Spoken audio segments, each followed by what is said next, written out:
12 seconds of grainy footage, static-laced screams, and the sharp bark of plasma fire. At its end, the camera, shaky and half-shattered, angled toward a body. Human, unarmed, civilian, collapsed in the dust of an alien street, one hand outstretched as if shielding others, and then silence. Admiral Rhea Salix stood in the command deck of the TSV Retribution, watching it for the 4th time. The footage looped in her neural HUD, flickering like an open nerve. Her crew stood frozen behind her, officers, tacticians, AI liaisons, each holding their breath. They had all seen blood before. War had that cost. But this was different. The murdered civilian was a teacher, Callum Vance, 36, on a humanitarian mission to Jar 2 to help rebuild after the Spiral Wars. Not a soldier, not armed, just a man who believed the future could be better. He was also Rhea's younger brother. She didn't cry. Couldn't. Not here, not now. But her jaw was clenched so tightly it ached, her hands gripping the holotable with a tension that made the Durasteel groan. Her dark eyes, always calculating, now burned with something else. "They killed a human civilian," she said quietly, more to herself than anyone else. "On a peace mission." Captain Viral, her XO, shifted uncomfortably. "We've already sent a request for clarification through diplomatic channels. The Jar claim it was a rogue element, a misunderstanding." Rhea turned slowly toward him. He was shot, execution style, in the middle of a marketplace, while distributing supplies to Jar children. Viral swallowed hard. "We have to wait for Senate guidance." Rhea straightened. Her voice was cold steel. "We don't wait. We respond." The silence on the bridge was palpable. No one challenged her. Everyone on that deck had seen the footage. Some recognized the name, knew Callum from his lectures or his viral vids on cross-species education. Others didn't, but they felt something ancient stir in them. It was the way he fell, the way the shooter stood over him, unflinching, as if a human life meant nothing.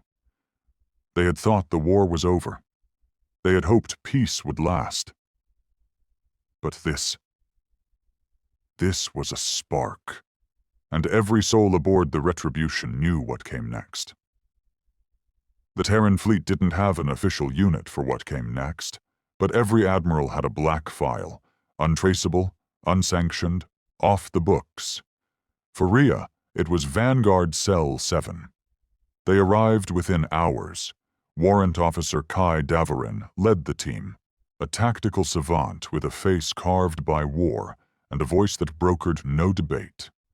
He wore battle armor like a second skin and had killed more enemies of Earth than any medal could summarize. Lieutenant Mira Jiang was the ghost in the machine. Tech, infiltration, disruption. If it had a system, she could break it. She rarely spoke, but when she did, people listened. Corporal Elias Cade was the wild card, dishonorably discharged twice, reinstated once by accident, and infamous for taking out an entire pirate ring with a modified food processor. He was reckless, brilliant, and borderline unhinged. And then there was Sarah Imani, young, idealistic, the dreamer of the group. A recent graduate from the Saul Defense Academy, she'd joined to build, not destroy. Callum Vance had been her teacher once.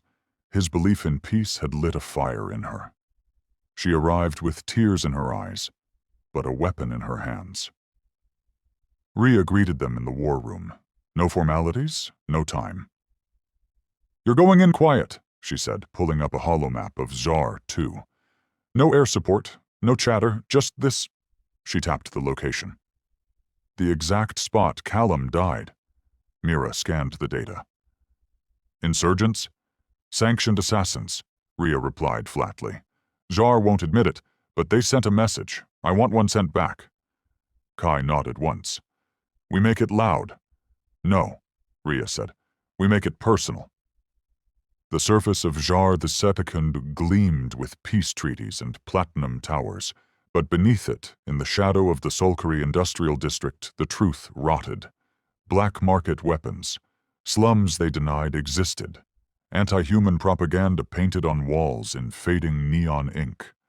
That's where Vanguard landed, under the veil of a solar flare masking orbital scans. Mira disabled surveillance in 10 seconds flat. Cade slipped past a patrol wearing a stolen vendor's apron. Kai mapped their ingress route before they even touched down. Sarah walked the same path Callum had taken, her boots stirring the same dust. She found the stall he'd worked from, still half standing, some papers scattered across the floor. Children's books, translations. She knelt there, closed her eyes, and for a moment the mission wasn't about vengeance, it was about remembrance. He died trying to teach them, she said softly. Cade stood beside her, uncharacteristically quiet. Then we teach him something back. The first compound hit was a weapons cache. The second held records, proving direct links between the assassins and high-level Jar officials. Mira copied everything. Kai made sure the building collapsed once they were done. In the third location, they found a child. Small, thin human eyes widened with terror. He wasn't Jar, a refugee, collateral. Sarah handed him her ration pack and whispered, "Stay quiet. Stay hidden." She left him with one of Callum's books. Hours later, the Retribution intercepted an encrypted message broadcast across unregulated Jar channels. A public leak. Footage of the execution. Jar military oversight. Intentional. A test, they said, to see if humanity had truly evolved past vengeance. The message went viral. In Terran space, riots broke out, not of chaos, but unity. Veterans returned to recruitment centers. Civilian ships offered aid to the fleet. News feeds were flooded with one image: Callum Vance, smiling, surrounded by Jar children. He believed in peace. They gave him war. The Senate convened in emergency session. For the first time in generations, there were no debates, no abstentions, just a vote, unanimous. Terran fleet mobilized. Jar II was given 3 days to surrender those responsible. They refused. And so the sky began to burn. Terran warships breached orbit in perfect formation. 3 carriers, 9 cruisers, and 2 dreadnoughts descending like silent titans through the atmosphere. No warnings, no parley, just the signal. A red pulse broadcast across every comm system, every screen, every neural implant synced to public networks. The message was only 4 words. You killed one of us. What followed wasn't war. It was precision vengeance, controlled fury, strategic annihilation. At 0500 hours Terran Standard, the orbital refineries feeding Jar's economy were turned to vapor. At 0512, the central hub of military communications blinked off the map, silently. No fireball, just gone. At 0530, the first wave of drop pods breached the upper crust, carrying soldiers, relief teams, and AI enforcers pre-programmed with one rule: do not harm civilians, but find every single person who ordered that strike. Inside one of those pods, Kai Devoran sat strapped in, helmet cradled in his lap. Across from him, Elias Cade grinned like a lunatic. You smell that? That's the smell of a reckoning, and protein rations. Mostly reckoning. Mira rolled her eyes and continued interfacing with the pod's targeting overlay. Our insertion point is 3 clicks south of Solkari's administrative tier. Heavy jamming, no drone coverage, we're blind until touchdown. Kai leaned forward. Mission parameters are unchanged. Locate the chain of command behind the civilian hit. Confirm identities. Extract or eliminate. No civilian casualties. Zero margin for error. Sarah's face was pale, but calm. Her fingers tightened around the grip of her rifle. "We're going into their capital?" "We're going into their heart," Kai corrected. The pod jolted, slammed through cloud and fire. The air screamed around them. Elias whooped like a kid on a roller coaster. Sarah closed her eyes and thought of Callum. Not how he died, but how he lived. The capital of Solkari had been engineered to dazzle. Multi-tiered districts layered in gleaming alloy and crystal, designed to look like the jar had evolved. But beneath the polished exterior, the rot festered. Sublevels ran deep with secrets, hidden bunkers, secret labs, black sites where political enemies were disappeared. That's where Vanguard dropped. The landing shook the street. Civilians scattered. Sirens rose in the distance. Kai was first out, rifle sweeping. No shots fired, no screams, just chaos around them and a mission ahead. Mira locked onto their destination, Vault District Theta, an unregistered section of the Ministry of Cultural Integration. Fancy name, ugly truth. Her scans lit up red. It's a black site. Holding cells. There's a command directorate operating from the lower floors. They're off-grid, won't be in any public chain of command lists. Kai nodded. Then that's our target. The deeper they moved, the less polished things became. Clean lines gave way to rusted bulkheads and power lines patched with scrap. Jar guards in outdated armor barked orders at one another, clearly unprepared for what was coming. Mira hijacked their comms. Terran forces are everywhere. We're being overrun. Retreat to fallback points. Wait, what is that? They're not even using artillery. They're precision striking every damn power junction. Static. Collapse. Inside Theta, Vanguard moved like shadows. Elias took point, slipping past sensor arrays like a magician. Kai marked targets silently, his shots clean, lethal, final.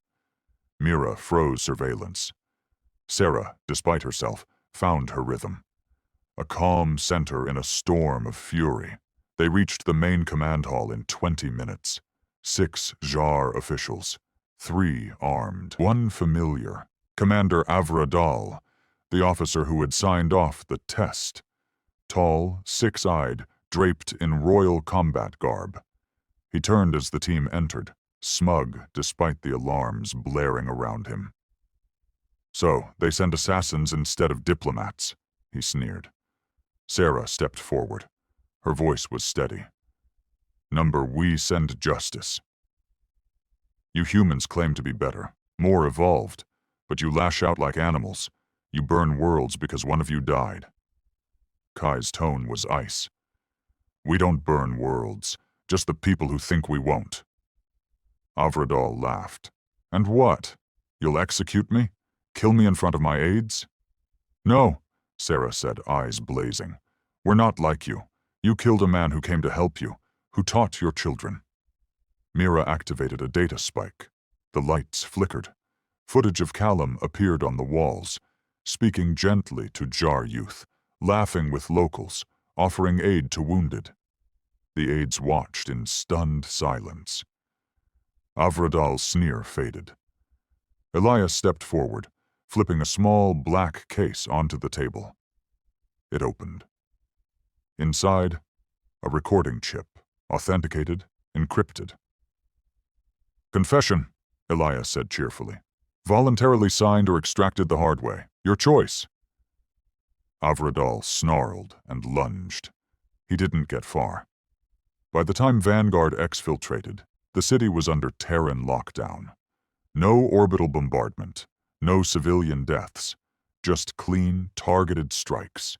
Infrastructure left intact, hospitals untouched. But every warlord, assassin, and official who signed the death warrant of Callum Vance, gone, extracted, tried, or buried. From orbit, Admiral Rhea Salix watched the final report come through. She stood alone in her private chamber, staring down at Jar 2. Behind her, millions across the Terran Alliance were watching, praying, waiting. Rhea activated the comms. "This is Admiral Salix. Mission concluded. Justice rendered." She paused. Callum Vance was not a soldier. He was not a threat. He was a human being, and that was enough. Enough for them to kill him. She turned her gaze directly into the feed. "Let it be known. We do not seek war, but if you come for our civilians, our teachers, our healers, our children, we will respond. Fast, united, without hesitation." She ended the transmission. Across 1,000 worlds, it echoed. The central chamber on Veltraxis Prime buzzed with voices raised in concern, in fear, in outrage. Holographic avatars flickered into place from across the stars, representatives from 200 species, each projecting their own carefully polished form of authority. In the center, the Terran delegate stood alone. Ambassador Silas Corrin was no soldier. He wore no medals, no uniform, just a dark suit, a sharp mind, and the steady conviction of a people who'd once clawed their way out of extinction again and again. His gray temples framed eyes that had seen war, and what came after. High Chancellor Fothrax of the Thalreen Coalition slammed a spindly hand on the tribunal panel. "Your fleet has violated Council treaties. You deployed military assets without prior authorization. You destabilized Tsar sovereignty." Silas raised an eyebrow. "You mean the Tsar sovereignty that greenlit the assassination of a civilian humanitarian worker?" A murmur spread through the chamber. "The Tsar have launched an internal investigation. After we exposed their lies and recovered 36 documents proving complicity," Silas replied, voice smooth but sharp. "After your precious council ignored our calls for justice." A different representative, this one from the Korith Syndicate, a metallic species known for their ruthless neutrality, leaned forward. "You could have filed a formal grievance." Silas folded his hands. "We did. And you could have waited for deliberations." "We did. And yet you chose vengeance." Silas looked up slowly, letting his words cut through the diplomatic fog. "No," he said. "We chose deterrence." Silence fell. Callum Vance was unarmed. He was offering aid. You call it vengeance because you've forgotten what accountability looks like. Some representatives shifted uncomfortably. A few nodded. Chancellor Fothrax hissed. "The Terran response has destabilized half a sector. You've emboldened your fringe elements. If every species retaliated for a single death..." Silas stepped forward, voice calm. "We don't retaliate for just one death. We retaliate when that death tells every human in the galaxy that we're prey, that our lives don't matter, that killing one of us brings no cost." He looked around the chamber. No more. Back aboard the TSV Retribution, Vanguard Cell 7 debriefed in silence. The operation had been a success. On paper. Targets eliminated. Mission achieved. But beneath the stats, something gnawed at them. Mira watched the data feeds scroll through protests across neutral worlds. "They're calling us war criminals in some sectors." Kai crossed his arms. "They'd call us weak if we hadn't responded. They're scared," Sarah said, almost whispering. Cade shrugged. "They should be." Sarah looked up at him, haunted. "We were supposed to stand for something better." Cade leaned forward, suddenly serious. "We do. That's why we fight like hell when one of us is taken. Because if the rules only protect the powerful, then they're not rules, they're threats." Kai nodded. "We didn't start this, but we finished it clean. No collateral, no civilian deaths. That's more than I can say for any of their so-called peacekeeping," Mira added, And we made our point, loudly. Still, the doubt lingered in the air. Sarah finally asked what they were all wondering. What happens if they make us kneel? The answer came days later. A delegation of council enforcers, armed, cloaked in gold, carrying warrants stamped with the combined seals of 32 allied species, arrived at Earth's lunar gateway. Their demand was simple. Admiral Salix was to stand trial. Her crime? Ordering an unsanctioned retaliatory strike. The vote was nearly unanimous among the council. Only the Vensari abstained, an ancient race that had once nearly been wiped out by the Jar and had learned the hard way what unchecked aggression looked like. Earth was given 5 standard days to comply. Inside the Retribution, Admiral Rhea Salix met with Silas Corrin, Vanguard Cell 7, and the Joint Defense Council. "I'll go," she said calmly. "Let them try to put me on trial. I want them to see my face while they do it." Kai stared at her. "Ma'am." "No," she said. "I gave the order. I made the call." Sarah stepped forward. "But you did what the council wouldn't, what they couldn't." Cade's tone was uncharacteristically dark.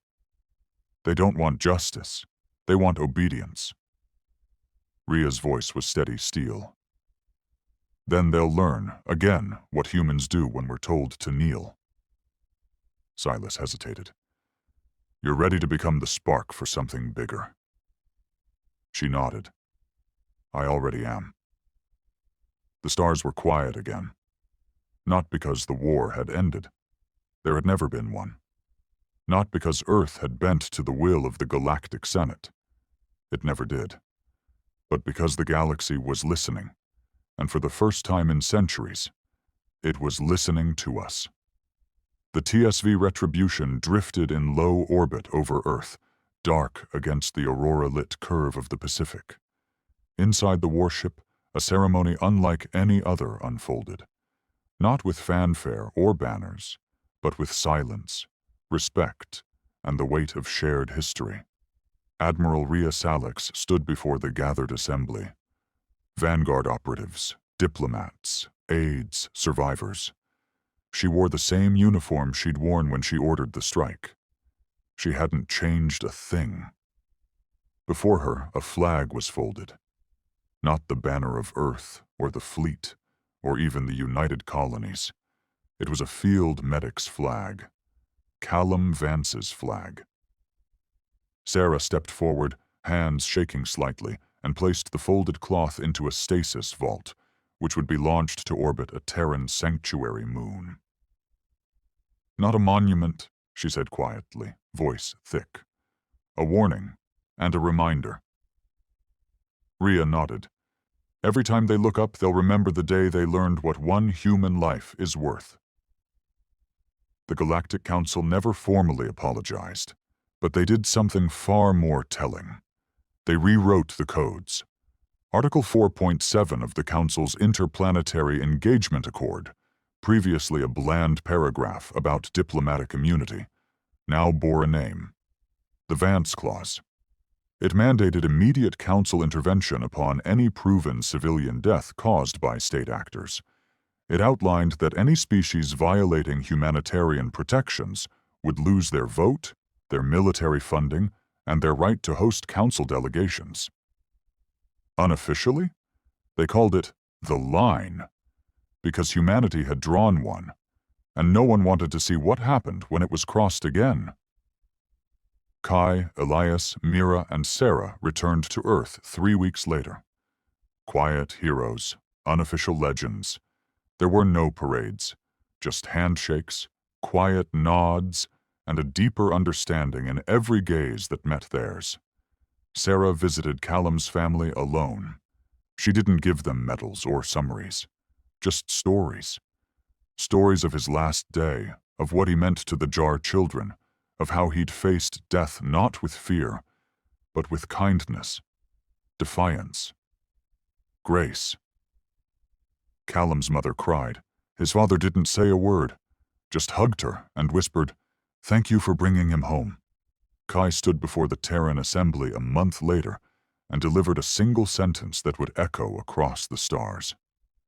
If we are monsters for defending the innocent, then let history remember us with claws bared. Elsewhere in the galaxy, a Korath commander quietly altered patrol routes to avoid Terran protectorates. A Vensari scholar published a thesis titled Beneath the Führer, Humanity's Moral Calculus and the Future of Interstellar Ethics. A Jar school, once sterilized of foreign influence, added a new subject: Terran history. And in the underground networks of species who'd long feared their oppressors, a single, grainy image became a beacon. Vanguard Cell 7, walking through fire, faces unhidden, weapons lowered, mission complete. Beneath it, a caption scrawled in dozens of languages. They answered. So will we. Back on Earth, a new generation of children asked different questions. Not, what is war? But, why did they kill someone just trying to help? And more importantly, what did we do about it? In the decades that followed, no civilization dared test Earth's resolve again, not out of fear of fleets or weapons, but because they understood now. Humanity did not fight for conquest. It fought for its own, for the nameless teachers, the unarmed doctors, the smiling, stubborn, hopelessly kind ones who went where others feared. They were the vanguard of humanity's spirit, and behind them marched a species that did not forget, that did not forgive blindly, but when pushed too far, never hesitated. Final scene. The Terran Diplomatic Archive, year 54. After Vance, a child, Jar, maybe half-human, walked beside their parent through the marble halls. They stopped before a black obsidian plaque. The child squinted at the inscription and read aloud, halting but clear. One civilian was killed. The Terran fleet responded in hours. Memorial to the Dawnfire Accord, dedicated to Callum Vance. The child looked up. Was he important? The parent smiled, eyes shimmering. Yes, because he was one of us.